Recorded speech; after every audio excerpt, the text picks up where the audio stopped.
who were assigned to either receive a support group with problem-solving techniques for 4 weeks. So they would come, they would talk with other caregivers, discuss some of the challenges that they were facing, think about them more deeply in the group, identify different ways that caregivers might approach these challenges. And each person would have the opportunity to speak about that. So it was a really active control condition that actually the caregivers found to be quite helpful on average. You know, when we interviewed them at the end, they described a number of positive benefits of this group that they had. And we used that as our comparison for the mentalizing imagery therapy, or MIT, arm on the left, and I'll walk through this with you. And so in measuring depression, we saw reductions in average that were extremely substantial with mentalizing imagery therapy, and that persisted from before to after the 4-week program to 3 months after the program, or the green bars. And then with the support group, we also saw a significant decline in symptoms, but it wasn't of the same magnitude.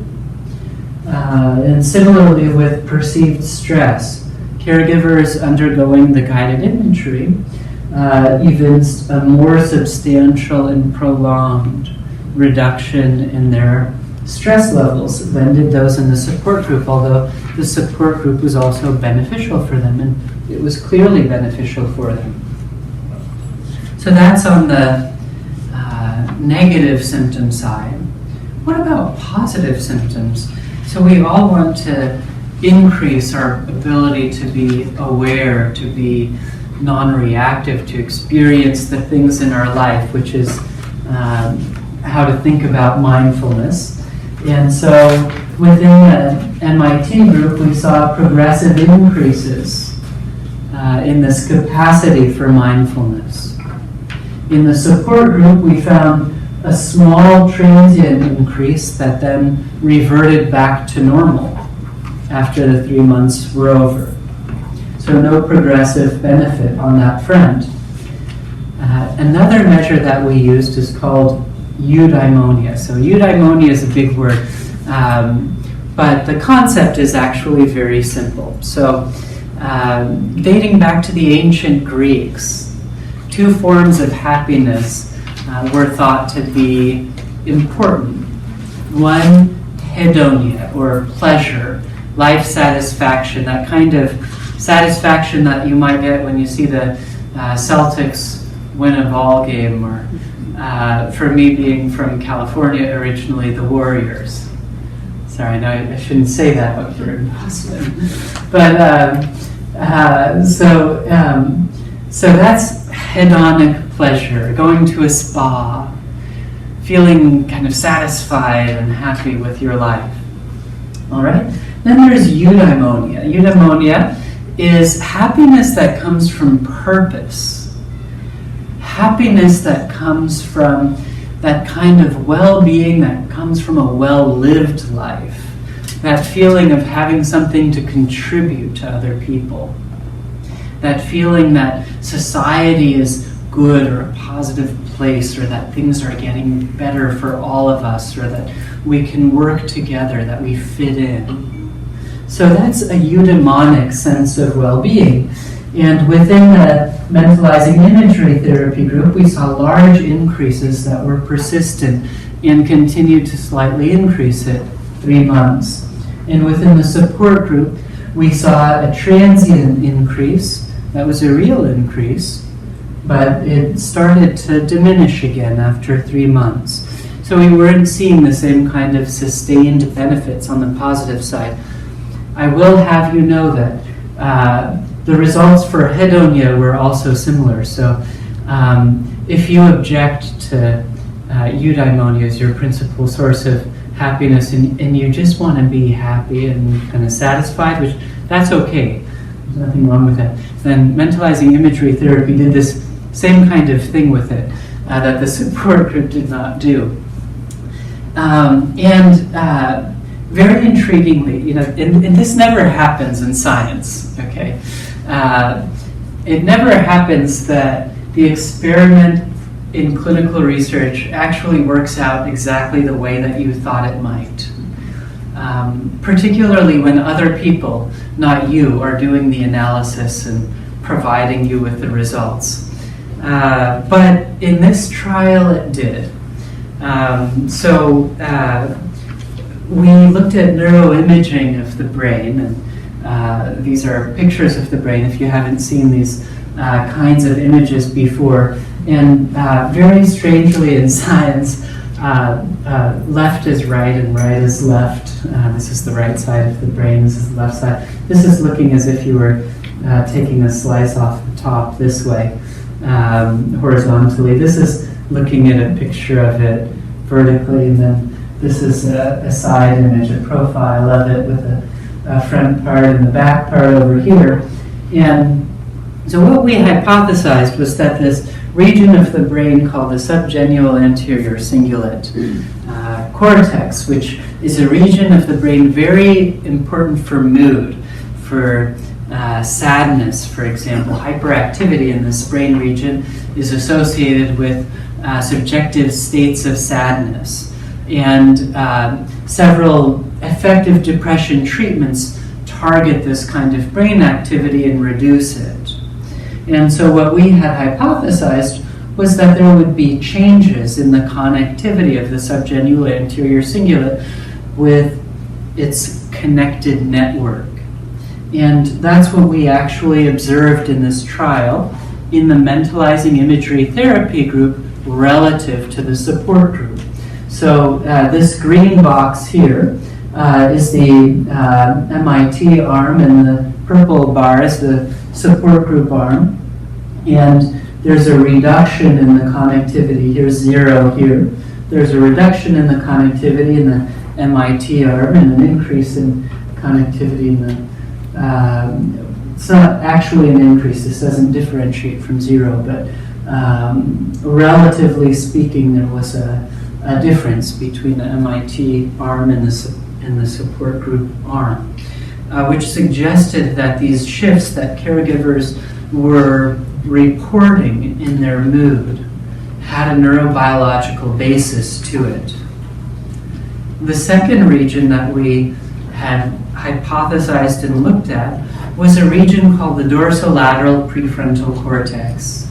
This is one of the key centers of the brain that's involved with our ability to hold different ideas at the same time, our ability to select the kinds of actions we'd like to perform, the ability to control our attention. And as we hypothesized in the that's this blue here, is this blue region of the dorsolateral prefrontal cortex, and the red is its network that it's connected with. And what we saw was that there were increases in the dorsolateral prefrontal cortex connectivity in the MIT group relative to the support group. So again, consistent with this idea of eudaimonia, or being able to actually plan and have a sense of purpose and attend to goals and accomplish them. We saw consistent brain changes with that.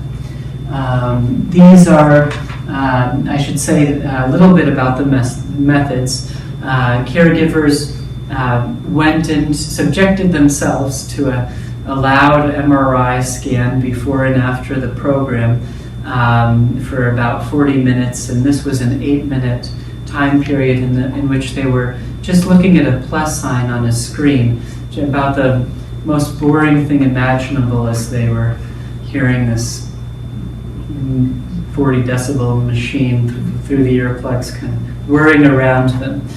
So I'm very grateful to them.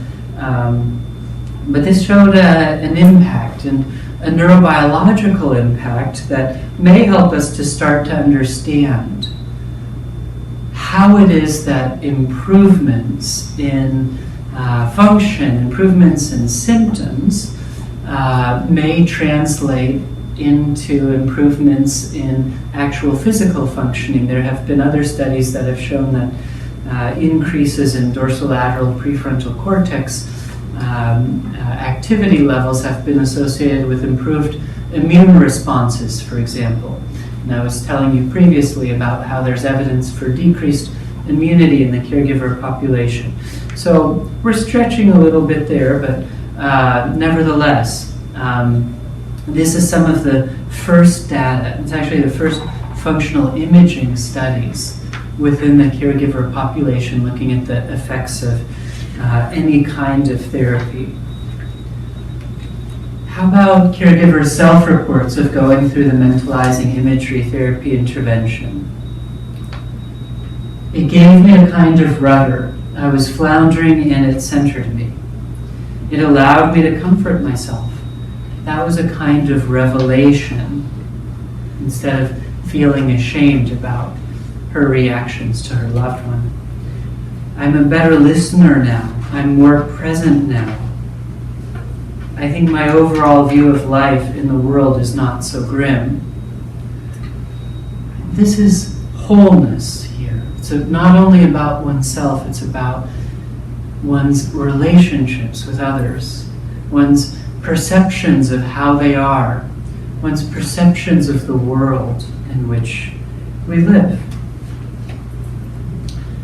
So at MGH, we are actually inaugurating a program called Imagine, in which we're going to be able to offer this clinically out of our One Bowdoin Square location.